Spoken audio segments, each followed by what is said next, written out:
আমার সাহেব আমার ছেলেদের বলছি তোমরা জানাজায় অংশগ্রহণ করো, ঘরে বসে থাকলে হবে না, এটা প্রতিবাদ জানাতে হবে আমাদের সবাইকে একসাথে হয়ে।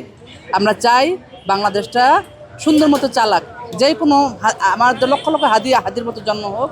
আমরা হাদিকে শ্রদ্ধা জানাই, হাদিকে আমরা ভালোবাসি, হাদির মতো সন্তান ঘরে ঘরে জন্মাক। আর যেইভাবে হাদিকে আল্লাহ পাক সম্মানিত করছে আমরাও সম্মান জানাই। ভারত ভালো থাকতে দিবে না বাংলাদেশকে, বাংলাদেশ যাতে কোনোদিন মাথা উঁচু হয়ে দাঁড়াইতে না পারে তাদের সেই চেষ্টা। এই জন্য ভালো কিছু করতে যেই যাবে তাকেই হত্যা গুণ খুন এভাবে বাংলাদেশকে পিছনে ফেলাইছে ওরা।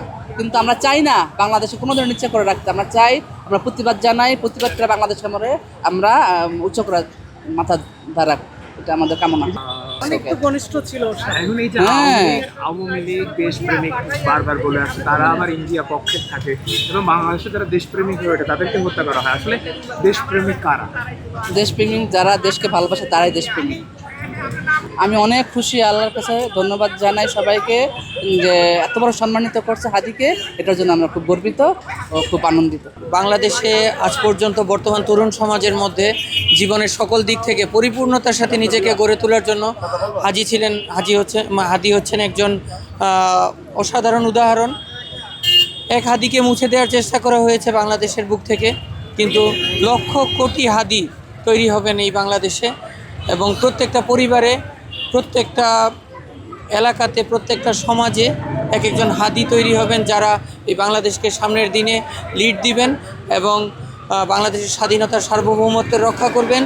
যত এজেন্সি, যত রকম ভারতীয় আধিপত্যবাদ বা অন্য কোনো আধিপত্যবাদকে একদম ধুলোর সাথে মিটিয়ে দিবেন এই হাদিরাই, এটাই আমার কামনা। তার ভালো আদর্শ তাকে কেউ না চিনে থাকতে পারবে না বাংলাদেশে। আর কোন জিনিসটা তোমার ভালো লাগে?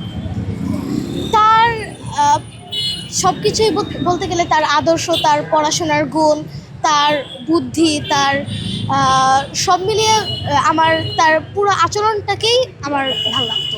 সে তো অবশ্যই, তার সাথে আরও লক্ষ কোটি হাদি যেন বাংলাদেশে তৈরি হয় এবং তারা যেন দেশকে ভালোবাসে, এবং ঠিক যেভাবে ভালো স্টুডেন্ট হওয়াকে আমি ভালো মনে করি, আমার সন্তান আমার জন্য ভালো হবে, ঠিক তেমনি দেশের জন্য যেন সে একজন ভালো মানুষে পরিণত, এবং দুনিয়া এবং আখিরাত দুইটাতেই যেন সে পরিপূর্ণতার সাথে সামনে এগিয়ে যেতে পারে, এটাই আমার চাওয়া।